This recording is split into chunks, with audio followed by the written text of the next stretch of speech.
Hello दोस्तों, good morning everyone. आज हम देखेंगे जेईई एडवांस 2023 का पेपर नंबर 1 क्वेश्चन नंबर 7 जो ग्रेविटेशन से है। ग्रेविटेशन यानी कि जो ग्रेविटेशन हम पढ़ते हैं यानी कि attraction of the earth on the object, ये सब चैप्टर से है। चलो सबसे पहले तो हम इसमें पढ़ते हैं ये कहता क्या है। देखो क्वेश्चन आपके स्क्रीन पर दिया गया है, देखो क्या बोल रहे हैं। बोले two satellite P and Q are moving in different circular orbit around the earth of radius r। यानी कि अर्थ का रेडियस r है। अब इसके डिफरेंट ऑर्बिट में दो सैटेलाइट घूम रहे हैं, मूव कर रहे हैं गोल गोल सर्कुलर ऑर्बिट पर। फिर क्या बोल रहे हैं, the height of the P and Q from the earth surface कितना है, HP है और HQ है। यानी कि अर्थ के सरफेस से जो हाइट है वो HP है, HQ है। फिर बोला है रिस्पेक्टिवली, बोला where HP is equal to r/3। और क्या बोल रहे हैं, acceleration of the P and Q due to earth gravity are GP and GQ। यानी कि अर्थ जो है जिन ग्रेविटी से इन दोनों को खींच रही है वो GP और GQ है रिस्पेक्टिवली। अब इसके बाद बोल रहा है if GP/GQ is equal to 36/25, जो सबसे इंपॉर्टेंट पॉइंट है, then what is the value of HQ।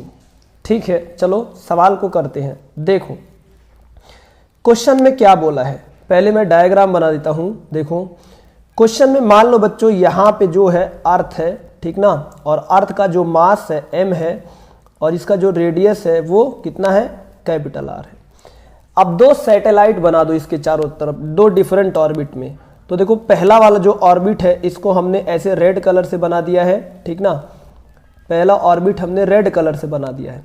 अब इसमें जो ऑर्बिट में जो सैटेलाइट है इसका मास मान लो m है और ये अर्थ के सरफेस पे, और ये सैटेलाइट P है, अर्थ के सरफेस पे जो डिस्टेंस है इसका कितना है, r/3।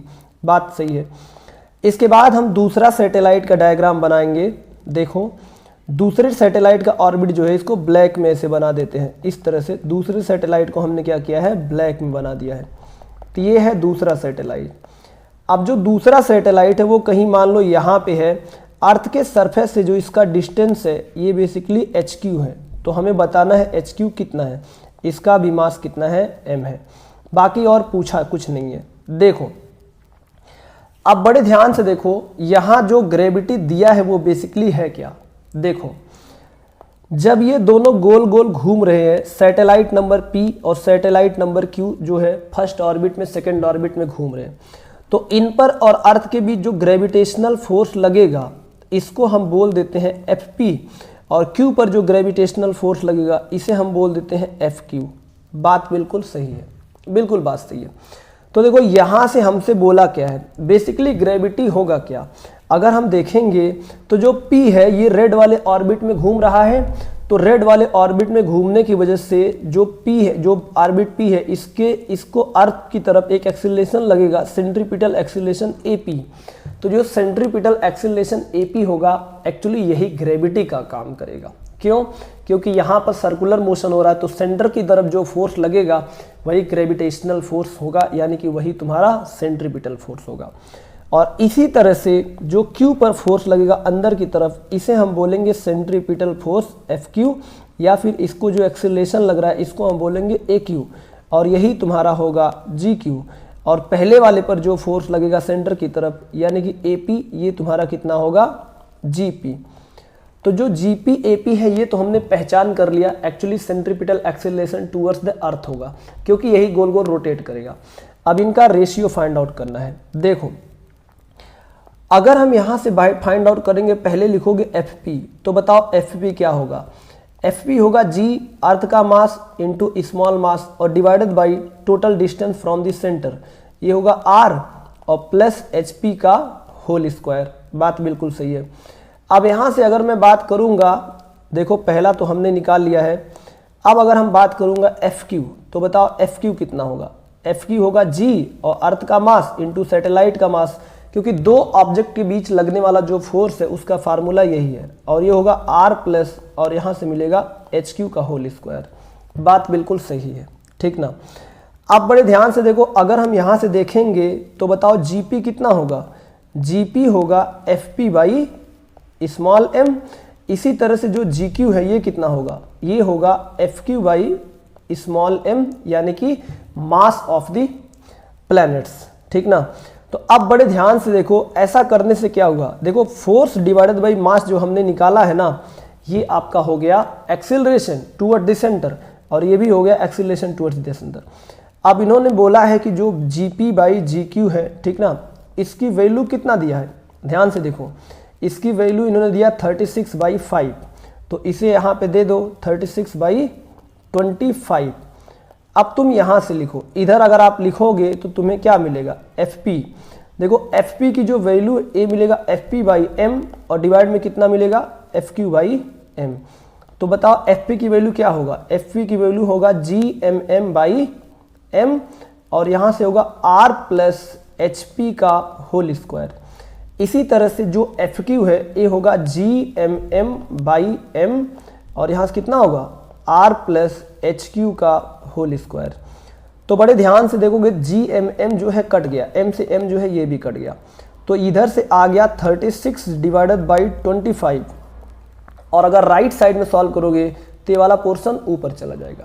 तो अगर ऊपर चला गया तो तुम्हें क्या मिलेगा, ये मिलेगा R plus H times Q का whole square divided by R plus H P का होल स्क्वायर।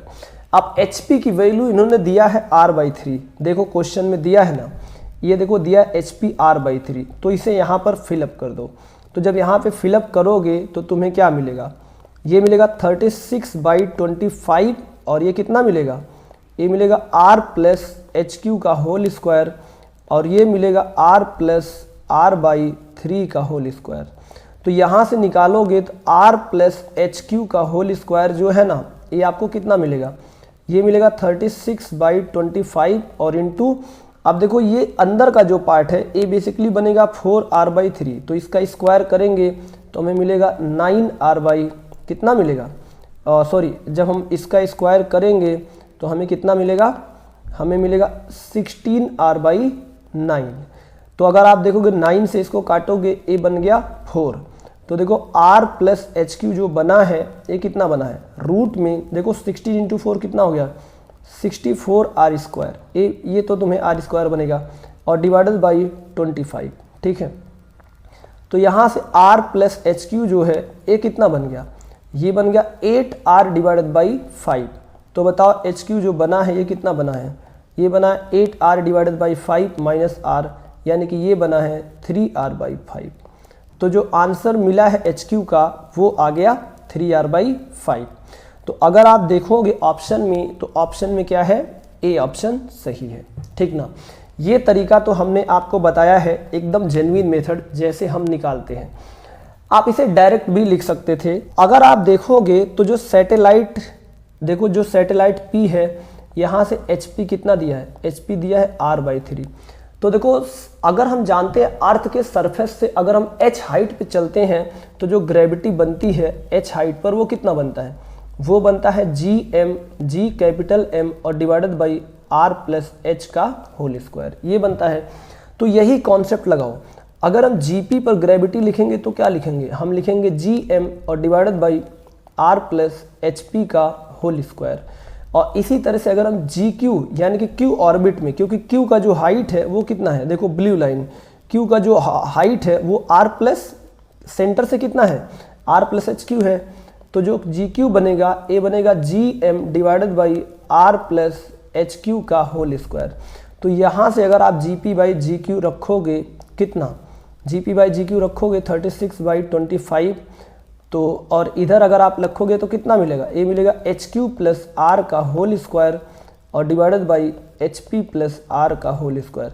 तो यहाँ से एच क्यू निकालोगे तो आपको मिलेगा 3r/5। तो देखो 3r/5 आप ऐसे भी निकाल सकते हो, ठीक ना। तो हमने निकालने का जो तरीका है ये आपको सिखा दिया है। अब यही क्वेश्चन मल्टीपल करेक्ट चॉइस में आता है या फिर पैराग्राफ में आता या फिर मान लो ये मैचिंग टाइप में आता है, तो इसमें मल्टीपल ऑप्शंस करेक्ट हो सकते थे। तो ऐसे सिचुएशन में इसमें क्या क्या पूछ सकता है, यानी कि जो गिवन डेटा है उस डेटा का यूज करके आपसे और क्या पूछा जा सकता है, थोड़ा सा इस बात पे फोकस करेंगे। तो हम सबसे पहले बात करेंगे स्पीड, ठीक ना। मान लो अगर हम बात करते हैं स्पीड का रेशियो इनका बताओ, तो स्पीड का रेशियो क्या हो सकता है? देखो, हम जानते हैं कि जो सेंटर की तरफ फोर्स लग रहा है वो बेसिकली सेंट्रीपिटल फोर्स है।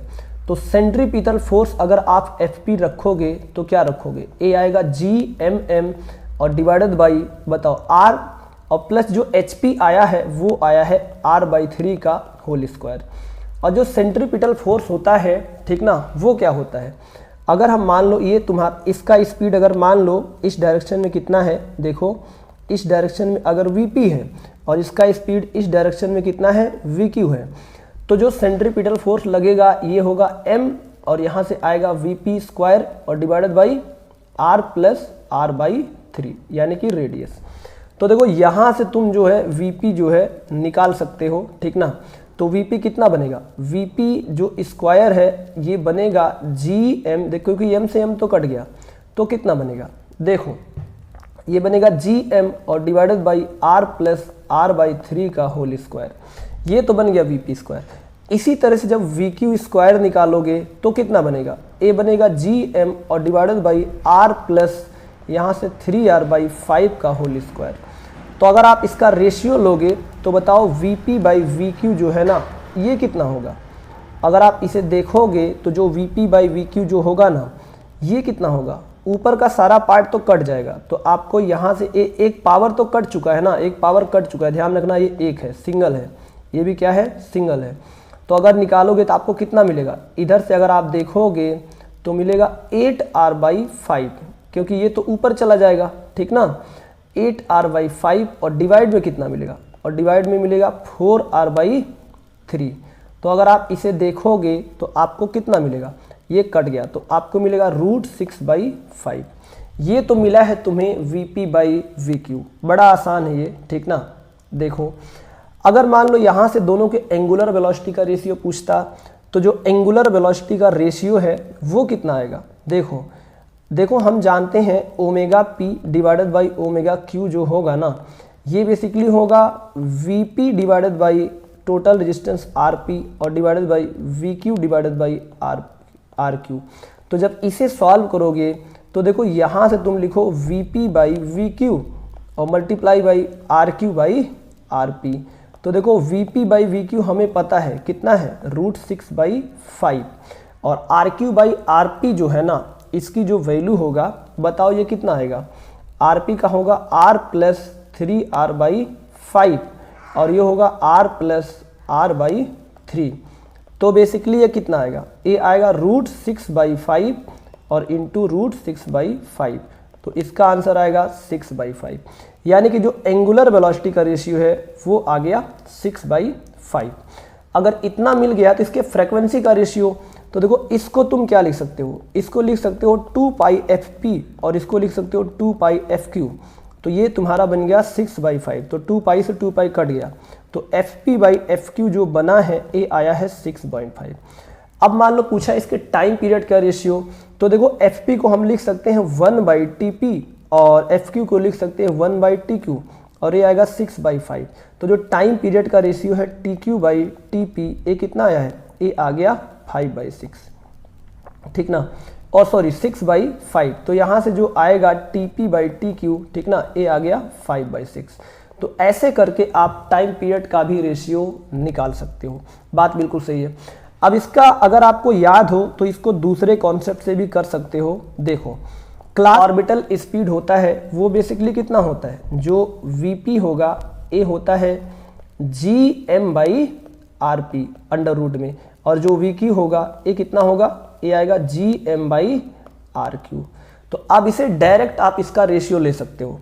तो बताओ Vp जो Vq होगा ये कितना होगा? अगर इन दोनों का रेशियो लोगे तो कट जाएगा, आपको मिलेगा Rq/Rp, और Rq/Rp जो बेसिकली बना है ये कितना बनेगा? अगर आप देखोगे तो ये मिलेगा R प्लस, और यहाँ से कितना मिलेगा? 3R/5 और ये मिलेगा R प्लस R/3। तो बड़े ध्यान से देखो, इसको अगर आप देखोगे तो कितना मिलेगा? ये मिलेगा 6/5 रूट में। ऐसे निकाल सकते हो। अब इसके आगे अगर ओमेगा निकालना है तो टाइम पीरियड निकालना है तो बस उसी तरह से करते जाओ। अगर आपसे पूछता है कि इनका सरकमफ्रेंस का रेशियो बताओ, तो पहले वाले का सरकॉम्फ्रेंस का रेशियो मान लो S1, दूसरे वाले का सरकॉम्फ्रेंस का रेशियो मान लो S2। तो तुम जानते हो जो S1/S2 होगा ना, वो होगा 2 पाई और यहाँ से मिलेगा RP, ठीक ना, और 2 पाई यहाँ से कितना मिलेगा RQ। तो ये मिलेगा 2 पाई। अब RP का मतलब कितना हो गया, R प्लस R/3, और RQ का मतलब 2.R प्लस 3R/5। तो जब इसे सॉल्व करोगे तो देखो आपको कितना मिलेगा, 6 कितना मिलेगा, 8 मिलेगा। अगर आप देखोगे ना तो ऊपर मिलेगा 4, तो मैं बता देता हूँ 4/3 और इंटू कितना मिलेगा बोलो, 5/8, ये काट दो 2, तो आपको मिलेगा 5/6, ठीक ना। इस तरह से रेशियो निकाल सकते हो। अगर आपको सिर्फ पाथ पूछा है तो कितना आएगा, 2 पाई और यहाँ से R प्लस R/3 और नीचे आएगा 2 पाई ब्रैकेट में R प्लस 3R/5। ये कंपेरिजन सवाल में या फिर मल्टीपल चॉइस में या फिर मैचिंग टाइप में ऐसे पॉइंट्स पूछे जा सकते हैं, इसलिए मैं आपको बता रहा हूँ। तो इतना डेटा आप निकाल सकते हो, ठीक ना, यानी कि गिवन क्वेश्चन से। अब और क्या पूछ सकता है, थोड़ा सा और आगे चलते हैं, ठीक ना। यहाँ से जो पॉसिबल था मैंने बता दिया है। अब इसका एनर्जी पूछ सकता है, मुझे बताओ इनकी जो काइनेटिक एनर्जी है, पोटेंशियल एनर्जी है, या फिर क्या बता सकते हो, इनका सब कुछ। तो देखो काइनेटिक एनर्जी भी इसका बता सकते हो। देखो अगर हम बात करेंगे रेशियो ऑफ काइनेटिक एनर्जी, तो देखो रेशियो ऑफ काइनेटिक एनर्जी क्या होगा। देखो पहला हम लिख सकते हैं जो रेशियो ऑफ काइनेटिक एनर्जी होगा वो होगा हाफ m, और यहाँ से लिख सकते हो Vp² divided by half m, और यहाँ से लिख सकते हैं Vq²। तो बड़े ध्यान से देखो, हाफ m कट जाएगा तो ये बनेगा Vp/Vq का होल स्क्वायर, यहाँ से निकलेगा √6/5, ठीक ना। तो ये कितना बनेगा, आपको मिलने वाला है 6/5, इसका मिलेगा होल स्क्वायर। अब 5/6 या 6/5 ऐसा है। अब देखो दूसरा तरीका इसका कैसा है एनर्जी का रेशियो निकालने के लिए। हम जानते हैं जो सेंट्रीपिटल फोर्स होता है हाफ, देखो mVp² डिवाइडेड बाई RP जो होगा ये तो तुम्हें मिलेगा FP, ठीक ना, यानी कि Gmm डिवाइडेड बाई RP का होल स्क्वायर। अब देखो इसी तरह से यहाँ से देखो mVq जो होगा स्क्वायर डिवाइडेड बाई यहाँ से कितना होगा RQ, ये कितना मिलेगा, ये मिलेगा Gmm डिवाइडेड बाई RQ का होल स्क्वायर। बात बिल्कुल सही है। तो देखो इन दोनों का जब रेशियो लेगो, यहाँ से देखो RP से RP काट दो, यहाँ से RQ काट दो, तो देखो m और Vp² डिवाइडेड बाई 2 और यहाँ से देखो mVq² डिवाइडेड बाई 2 बनेगा, कितना बनेगा, ये बनेगा Gmm और डिवाइडेड बाई RP, ठीक ना, और ये बनेगा Gmm डिवाइडेड बाई RQ। तो ये सब तो कट गया, तो यहाँ से मिला RQ/RP, तो ये मिलेगा 6/5। तो ऐसे करके आप एनर्जी का रेशियो भी निकाल सकते हो। अब हम बात करेंगे पोटेंशियल एनर्जी का रेशियो। तो पोटेंशियल एनर्जी क्या होता है थोड़ा समझते हैं। देखो पोटेंशियल यानी कि U1/U2 निकालना है, तो देखो हम जानते हैं जो U1 होता है ये बेसिकली कितना होता है, -Gmm और डिवाइडेड बाई यहाँ से R प्लस HQ होगा, ठीक ना, और -Gmm डिवाइडेड में R प्लस HP होगा। ऊपर वाला P होगा, नीचे वाला Q होगा, अगर ये P और Q लिया है तो बड़ा आसान है, ये सारे के सारे कट जाएंगे तो तुम्हें कितना मिलेगा, R प्लस HQ और divided by R plus HP। तो देखो ऊपर हो गया R और प्लस 3R/5 और नीचे कितना होगा बोलो तो, नीचे होगा R प्लस R/3। तो ये कितना आएगा, ये आपको मिलेगा 6/5। तो जो आंसर आया है वो आया है 6/5। इस तरह से आप पोटेंशियल एनर्जी का भी रेशियो जो है निकाल सकते हो। बात बिल्कुल सही है। अब बात करते हैं टोटल एनर्जी का। तो देखो जो टोटल एनर्जी होता है, बताओ टोटल एनर्जी कितना होगा। अगर हम निकालेंगे टोटल एनर्जी का रेशियो EP/EQ, बात सही है, तो EP/EQ कितना होगा, ये होगा K1U1, ठीक ना, और प्लस K2 और U2, ठीक ना। तो अगर आप इसे निकालोगे तो मुझे बताओ क्या मिलने वाला है। देखो तो K1 जो होगा ये कितना होगा, अगर इसे आप निकालोगे तो ये होगा हाफ m और ये आएगा Vp² और प्लस कितना आएगा, प्लस आएगा आपका -Gmm और डिवाइडेड बाई कितना होगा, ये आएगा RP, ठीक ना। अब देखो इधर क्या होगा, हाफ m और Vq² माइनस Gmm/RQ। तो अगर आप इसे देखोगे तो बताओ हाफ रहने दो और m रहने दो। अब ऑर्बिटल वेलोसिटी क्या है, ऑर्बिटल वेलोसिटी है Gm/r, आर पी और minus G M by R P. अब डिवाइड में कितना आएगा, हाफ एम, देखो ऑर्बिटल वेलोसिटी कितना है, G M by R Q minus G M by R Q. तो जब इसे सॉल्व करोगे तो सब कुछ कट जाएगा और ये मिलेगा R P by R Q, ठीक ना, सॉरी ये मिलेगा R Q by R P, और R Q by R P की जो वैल्यू आया था 6/5 कई बार आ चुका है। तो इसका आंसर जो होगा ये बेसिकली मिलेगा 6/5। बात बिल्कुल सही है। तो इस तरह से जो है ना आप सब कुछ निकाल सकते हो, ठीक ना। अगर मान लो आपसे पूछा है इसके मोमेंटम का रेशियो बताओ, तो मोमेंटम का भी रेशियो बता सकते हो। देखो P P divided by P Q कितना आएगा, ये आएगा आपका m टाइम्स वी पी और divided by m times we Q. तो ये कितना मिलेगा, इसे अगर आप देखोगे तो P P by we Q कितना आएगा 6/5, ठीक है। तो वी पी बाई जो वी क्यू है ये 6/5 आएगा। बड़ा आसान सा सवाल है। अब देखो, अब अगर दिमाग उनका सटका तो यहाँ पे रिलेटिव वेलोसिटी पूछ सकते हैं, लेकिन रिलेटिव वेलोसिटी नहीं पूछेंगे। क्यों नहीं पूछेंगे, देखो रिलेटिव वेलोसिटी या रिलेटिव से रिलेटेड कुछ भी नहीं पूछेंगे। इसका कारण क्या है, क्योंकि इन्होंने ये नहीं बोला है कि ये दोनों का ठीक पोजीशन कहाँ है। जैसे हमने रैंडम में पोजीशन ए ले लिया है, पोजीशन बी ले लिया है, तो ए का वेलोसिटी का डायरेक्शन ये है और बी के वेलोसिटी का डायरेक्शन ये है, तो रिलेटिव हम अपने हिसाब से निकालेंगे। अब मान लो सैटेलाइट ऐसा भी हो सकता है कि ए वाला इधर हो यहाँ पर पॉइंट सी पर और जो क्यू वाला हो ये पॉइंट डी पर हो, तो इन दोनों में देखो सेम डायरेक्शन में वेलोसिटी है, तो इसमें रिलेटिव वेलोसिटी कुछ और होगा। तो रिलेटिव वेलोसिटी के लिए जो डेटा है वो इनसफिशिएंट है। इसका मतलब रिलेटिव से रिलेटेड या ना तो वेलोसिटी पूछेंगे ना तो एक्सेलरेशन पूछेंगे, कुछ भी नहीं पूछ सकते, उनका डेटा इनसफिशिएंट है। तो जो जो पूछ सकते थे, जो जो पॉसिबिलिटी थी, वो सारी बातें मैंने आपको बता दी है। तो दोस्तों वीडियो को पसंद आया तो इसे लाइक करिए और शेयर करिए और चैनल को सब्सक्राइब करिए, ताकि मैं आपको और डीप कॉन्सेप्ट दे सकूं ग्रेविटेशन के, आप पूरे फिजिक्स पर। तो सभी साथियों को बाय बाय।